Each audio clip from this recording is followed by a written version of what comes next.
Thank you for joining us. I'm Gord Long. It's my pleasure to have with me Mish Shedlock. Mish is of Sitka Pacific Capital, but probably better known for his website, well-followed website, mishtalk.com. Welcome back, Mish. Pleasure to be on the show, Gordon. Well, we missed last month. You were out taking pictures somewhere, as I recall. Yeah, I was in Monument Valley, actually, doing some panoramas for the first time, some night photography pretty much for the first time. Got a couple night images before that had come out pretty good. That was the focus of this last trip. But we had clouds at night on almost all the nights. Makes for pretty tough shooting night skies. But anyway, had lots of fun. Jumping into what we want to talk about today, Mish, you just put up a post here on your forecast, but maybe we could start with the Fed this week, what it meant to you, and then what you think the forecast really is. Sure. The Fed hiked as expected. I mean, it was not real. Expected is the wrong word. Given is the correct word. The 99% probability that they would hike. The Fed's not going to buck that ever. The Fed might shock with a cut, but the Fed doesn't shock with hikes or excess hikes. So they hiked a quarter of a point. The interesting thing to me is what they said and didn't say.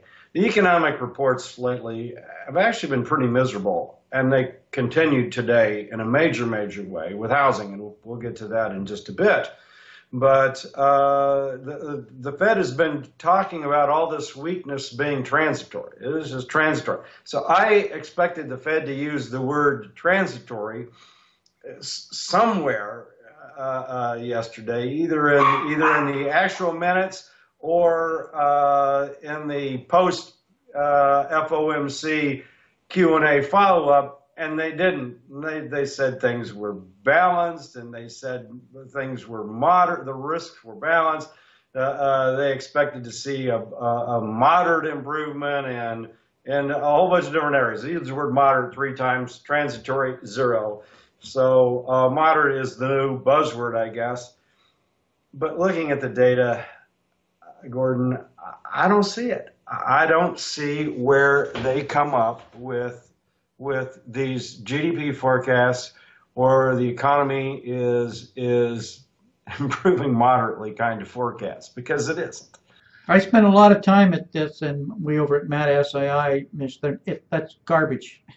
It just is not happening. We're watching the credit cycle, I think, frankly, in a nosedive, not only globally with the credit impulse, but also in lending to the automotive industry, commercial and industrial loans, etc. So, and that's all, and the yield curve, everything's screaming that growth is not there that they think it is, but we'll see.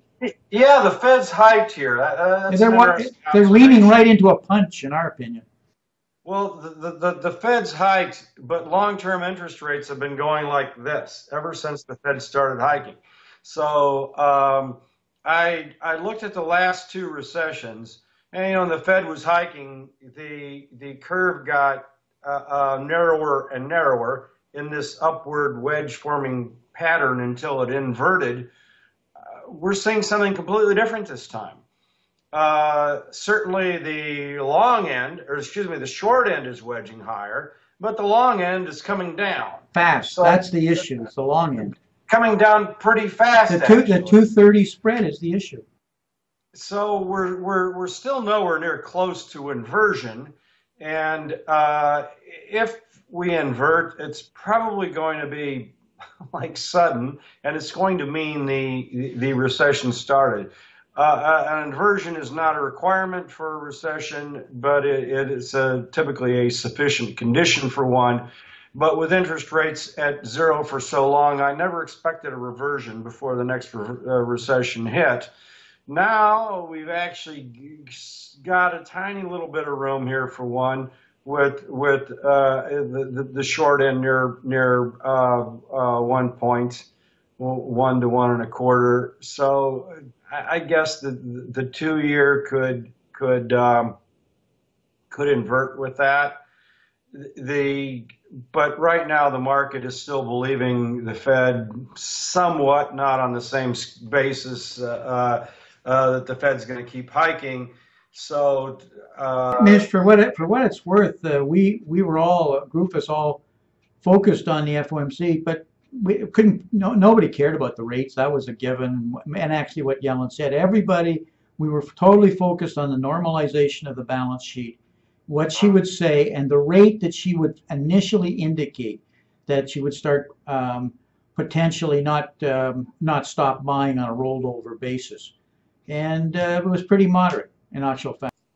well, yeah, well, supposedly they're going to start in December, if you believe that. And how long will it take? I did an analysis of that, and we're talking about 10 years. That's if they do what they said they're going to do every month. Like there's going to be no recessions in the next 10 years, and they're going to keep doing this, as opposed to going in reverse and actually adding to the balance sheet.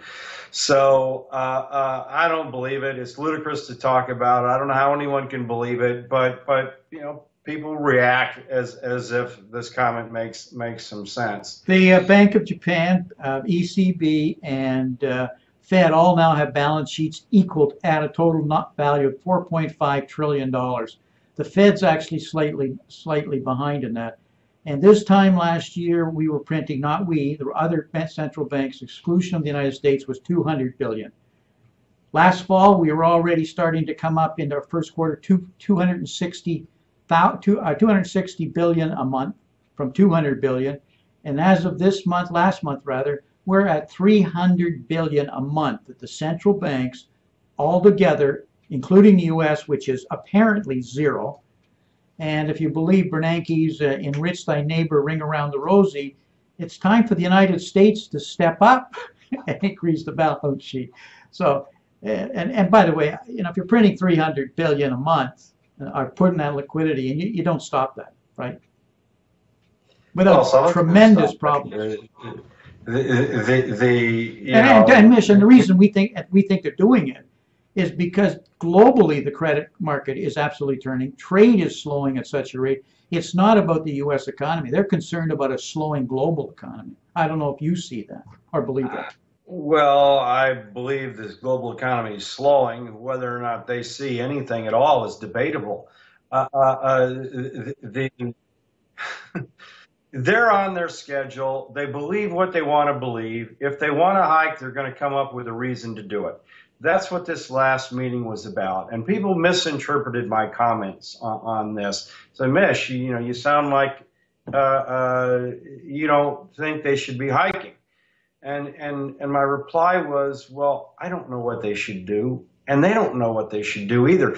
Only the free market knows what's needed to be done. I put a quiz out there, and it was, should the Fed have hiked? And my answers were, hell yes, hell no, hell I don't know, and something else. Only 3% of the people got the something else part correct. Over half, slightly over half, said hell no, and then about 26% or so said hell no, and another quarter of the people said I don't know, which is actually a reasonable response because no one really knows where interest rates should be. Now, certainly if they were zero still, we could make this determination. What would the free market determine here now? I don't know, but a free market wouldn't have the Fed. It wouldn't have negative interest rates. It wouldn't have so many of these other things. The Fed and central banks have so distorted the economy, there is no pricing mechanism at all. No one really knows where interest rates would really be. I don't pretend to know. The Fed does pretend to know, and they've blown 3 asset bubbles in succession by pretending they know what they're doing. And this is the biggest measured in any number of ways, this bubble. I believe it is. It's many people have, I don't know who came up with the term, Hussman used it. I don't think he was first. Maybe someone else beat him to it. It doesn't matter. But this is being labeled the everything bubble, and that's pretty much what it is. You know, Bitcoin is soaring to 3,000. You know, bear in mind, you could have got a number of, not that long ago, 2012 or something, for a buck or $10 or something. And when it initially came out, you could have got it for 15 cents. Now it soars to close to 3,000, and Kramer comes out and explaining why it can go to $1 million. And his reason had to do with the Bitcoin ransomers, you know, demanding payment in Bitcoin. Please, you know, that's just crazy talk. Let's just look at the hard data here for a second. I think today's housing report was really icing on the cake for the idea that there's going to be a second quarter recovery. Actually, it's un-icing on the cake. It's icing on the cake that says it's not going to happen. Housing starts were down 5.5% today. Last month was revised lower. They only went up about once this year, I believe. And these housing starts roll over. You know, they start a house, and they need construction supplies, they need carpet, they need this, they need that, they need appliances to put in there. All this stuff, you know, filters through down to when the home is finally complete and the buyer moves in. You know, he starts painting and buying furniture and doing all kinds of things, yard work, adding trees to the yard, flowers in the garden, that kind of thing. Housing starts were absolutely miserable. And yet, despite that, GDP now, I mean, it came out with its forecast today and is still expecting residential construction to add to second quarter GDP. Gordon, I don't see it. I don't see how. I don't see how it can't be something like, you know, negative 0.3% to negative 0.5%. Now let's talk about retail spending, consumer spending. GDP now, at the start of the quarter, on May 1st, it had GDP at 4.3%. It's now down to 2.9. Okay, 1.4 percentage point drop. But it had personal consumption expenditures at 2.2%. Guess where they are now? 2.19%. This is despite auto sales crashing. This is despite a second poor retail report came out. The last two retail reports, if you average them, actually one of them was pretty good. The last one was pretty much a disaster. If you add them, we are talking 0.5% a month. Let's annualize that. That's, well, 1% over 2 months, annualized is about 0.6%. So with retail spending up about 0.6%, I don't know how you got personal consumption expenditures up 2.2%. I don't see it. I don't know where these numbers come from. And then change in private inventories. GDP now, estimated today, change in private inventories would add 0.75% to GDP, second quarter GDP. Now, it started the quarter, let me see if I can read my number here, it started the quarter at 1%. So we've dropped a quarter of a percentage point here off of that number. But we've had one report come out, just one, and it shows that business inventories are down 0.2%. Well, business inventory is down 0.2%. How do you get 0.75% rise? Now, we only have 1 month of data, but we also have partial data on wholesale trade numbers, and they were down 0.4%, 0.5%. So we've got like a month and a half in here. I don't know how we get out of this a rise of 0.75% based off of inventories. Well, let me translate it, Mish, into real world, from economics to trade stocks. Of 8 strategic investment initiatives or insights that we focus on, 2 of them, one is the retail industry and specifically retail apparel. The second is the automotive reversal in cycle. And those two, the profits in the last 4 months have been stunning. Absolutely stunning. We're talking about the malls in trouble, department stores in troubles, all the chains associated with retail. We're talking about Hertz in trouble, Avis in trouble because of residual values in automotive. I just keep going on. In real estate investment trusts associated with retail, 23 of our REITs down an average of 36%. And these are all short. So I'm trying to say the real world data of profits, and it's collapsing. I mean, we haven't seen this kind of stunning collapse in a long time in any kind of industry. So I don't know how the GDP and consumer consumption can actually support it.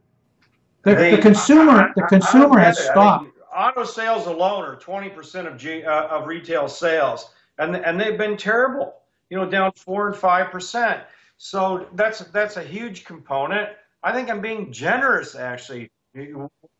My estimate when I said consumer spending is going to add 1% to 1.5%. So I came out with a range. GDP Now's forecast was 2.9.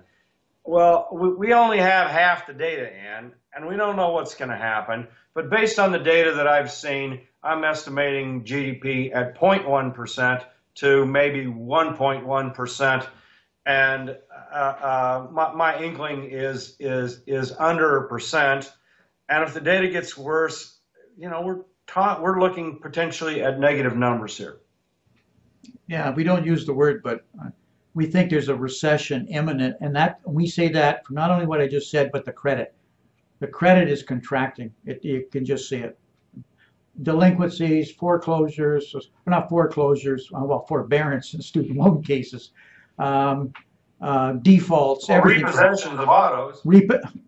And residual values of autos is the big issue because a third of them are all leased now. The amount that are coming back on lease, the pressures it's now putting on the rebates. Rebates are at the highest they've had in years. Cutbacks in the auto. So a lot of supporting facts there for you, Mish. Any other comments? I want to shift gears if we could. Any other points on GDP? No, that's it. I mean, these are preliminary numbers. We don't have the data. The revisions can be massive either way. So these kinds of predictions can make people look kind of silly. But I've pretty much nailed the last two quarters on GDP. It's the first time I've tried this early, looking at the numbers. But I'm just looking at 3 different categories: residential construction, inventories, and consumer spending. And none of them look any good. Now, being on kind of a negative note here, can we talk about the state of Illinois? You've put out a couple missives that are just stunning. One, once again, for third year, the state does not have a budget. You've got, again, them not paying contractors. I think we've been through this before in the state of Illinois. And now we got issues with Powerball and Mega Money, whether they were going to participate. How serious is it? Yeah, this is kind of interesting because I got to break this story, and it's actually rare for me to break anything. But someone in the construction industry, I believe, or actually sent me the notice that went out telling the construction workers, effective July 1st, unless there's a budget, all work halts. And so this is kind of one of those things. Are you sure? I got it from a reliable source, so I ran with it. And it wasn't until the next day that mainstream media, was commenting on that. So that was fun for me. But they did this before. They did this last July, and they've also paid off lottery winners before, even though in violation of the law, without a budget. So the laws that they've passed says there's very few things that they can pay, actually, until there's a budget resolution. And I bet you can guess one of them. They can pay themselves. They can't pay contractors. They can't pay people doing real work, but the legislators get paid. So as long as they can get paid, Budget crisis? Who cares? I was going to say pensions. Are they paying the pension payments every month? No, they're not making pension payments. I don't know, maybe they're making some small, maybe they can pay them. But Illinois has, 14.6, 14 point something in unpaid bills. And so the lottery, is to tie into the lottery, what happens is the state has to issue the winners of the lotteries an IOU. Finally, Mega Ball and Powerball, Mega Millions and Powerball said, enough of this.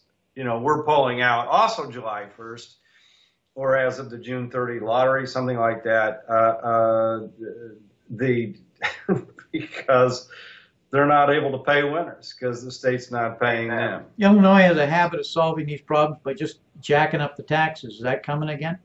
That's the latest budget compromise. There's no compromise. That's the latest budget. I want Ronner to hold out until the Democrats agree to some real reform.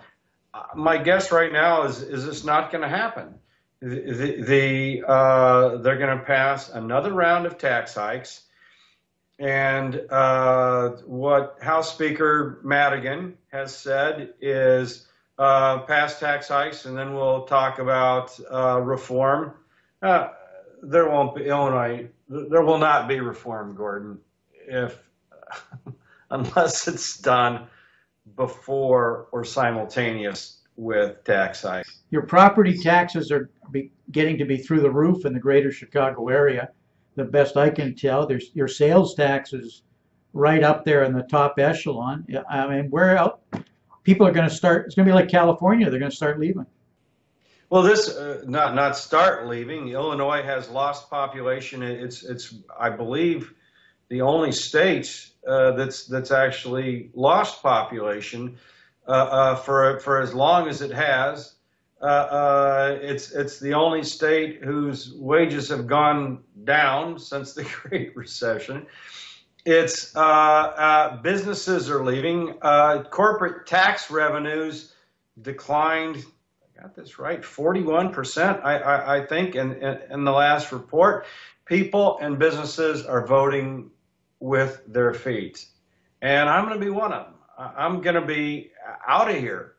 One of the proposals that's flying around in the Senate. For you personally, is it property tax that's the most annoying?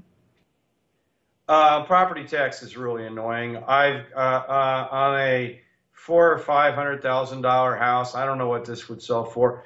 My property taxes are close to $15,000. $15,000. I've got a neighbor who's trying to sell a house. He's got one of the more expensive houses in this subdivision. He's selling. Hard time selling when you got the most expensive house, with property taxes in Illinois being what they are.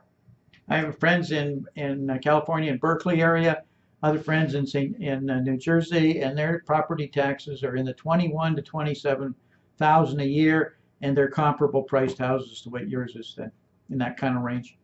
And what's happening is we're pushing.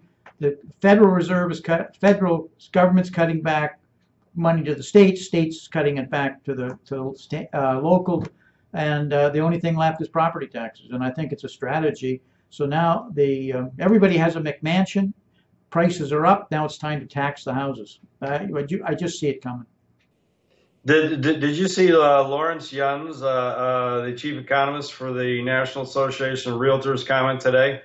He's befuddled why people aren't buying houses. He talks about the demand for housing, and he says there's going to be a housing crisis because home builders aren't keeping up with the demand for houses. Mish, they should come and get in my car and drive around the ring road around Boston. Every exit, right next building to us, 600 new apartments.